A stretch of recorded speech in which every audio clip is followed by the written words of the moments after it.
আমরা বর্তমানকে মনে করি জীবনের সব। যে সুখে আছে সে ভাবছে সুখটা অফুরন্ত।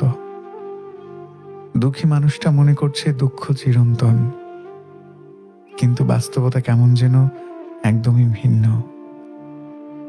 একটু খেয়াল করলে দেখবেন যে দুঃখ পাওয়ার পর আপনি বলেছিলেন জীবনে আর সোজা হওয়া যাবে না, বেঁচে থাকা যাবে না। অথচ আপনি হয়তো সময়ের পরিক্রমায় সেই দুঃখই ভুলে গেছেন।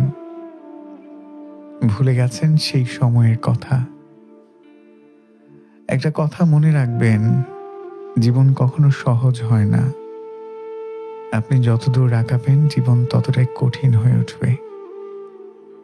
এই যে জন্ম মৃত্যু, মাঝখানে কিছু সময়, এটা কেবল আমার আপনার জীবন।